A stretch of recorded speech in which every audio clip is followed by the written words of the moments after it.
Canal Street, home to some of the best drag queens in Manchester. But who are these drag queens and why are they so popular in today's society?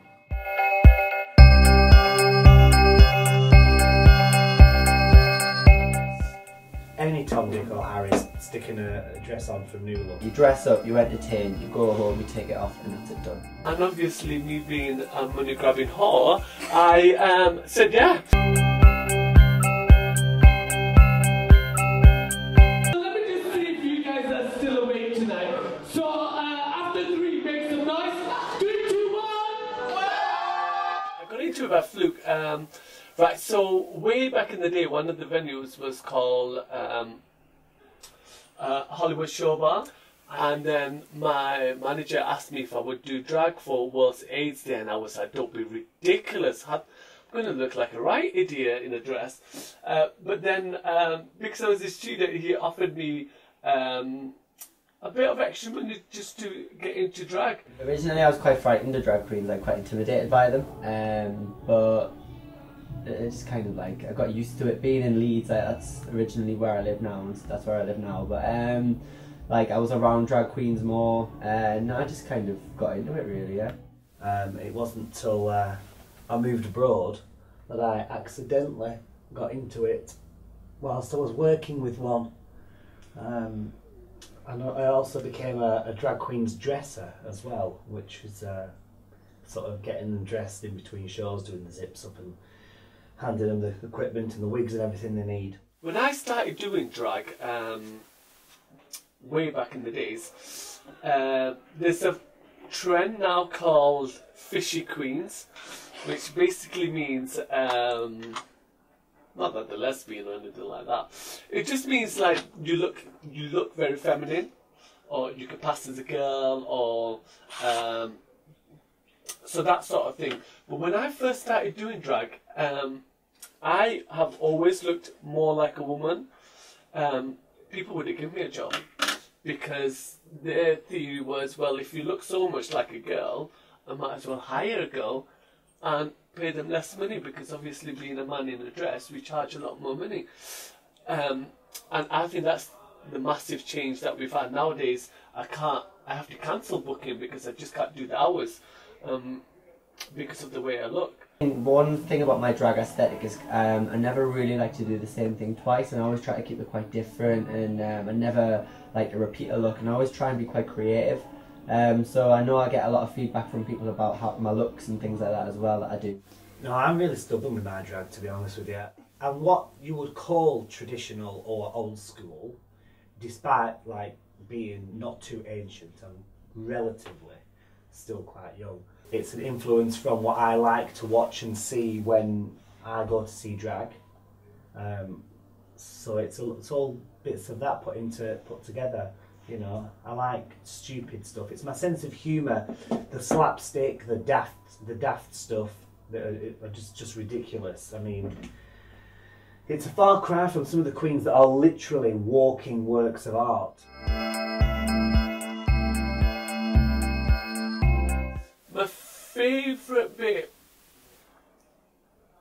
is probably making people laugh.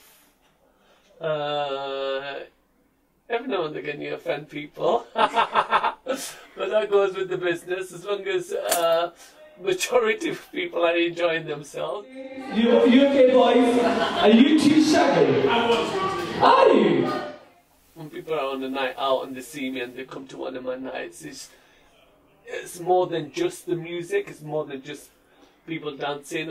Hopefully make sure that they have a good time. Fans, I don't even like saying it, mate. But I know they're watching everything that goes on down here, and that's really cool that they are watching so closely. But, you know, I've sort of no delusions or anything like that, that I'm anything more than just a backstreet drag queen earning a few quid. People message me sometimes and they ask for advice and stuff, and it blows my mind that like somebody would turn to me for advice and things like that. So if I can ever help anyone, I'd be more than happy to. But it is always nice to kind of have somebody who you know from social media, and you meet them and then you're just like, oh, it's nice to give them a hug and stuff.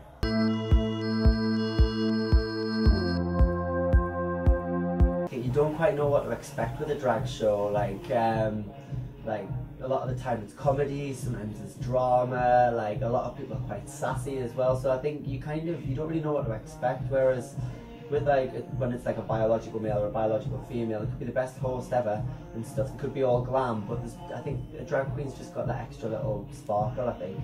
You get a lot of inquiries and you get a lot of people opening up and telling you, they seem to confide in you, you know, very strangely, like you're some sort of matriarch or representative for the venue you're working at, and they want to come and tell you about the sex life and the problems you're having with the boyfriend and stuff like that, and you're just trying to play with the youth and thinking, piss off, this song's about to finish, I need to change track.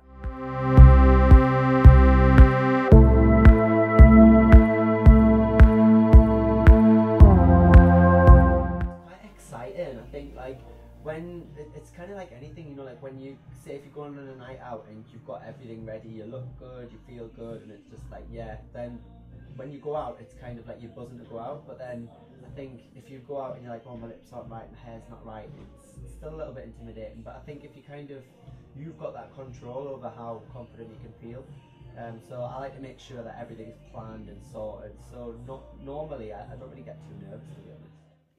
It's attitude, and it's the way you carry yourself, it's the way you socialise, it's your people skills, it's a combination of everything really. It's no good just looking fabulous but having nothing to deliver, and vice versa, you know. I know a few drag queens that can stick on any old thing and still be great. They've either got an amazing voice or they're really good at stand-up or something like that. So I mean, you know, talent is key. The talent does shine through. I think if you kind of put out a friendly face and stuff, you're quite welcoming. I think they'll like to come back to see you and stuff. I think the British people are a bit more reserved when it comes to opinions and stuff like that. So yeah, I think they kind of do sometimes lose their way with how they interact with people. If it's funny, I think you could get away with it. Otherwise, it's just plain rude. I would never want anybody to feel intimidated. So I would like to think that people would be quite welcoming. But then again, it is quite a competitive industry to work in. But we must keep and preserve the British traditional drag queen. Tits up here, feathers up here, sequins, legs up to the navel, and giving it all that on the microphone. That's how drag started. Really in the gay scene. At the end of the day, it's a community, so, and I do think everybody that works professionally down Canal Street, we do see it as a community.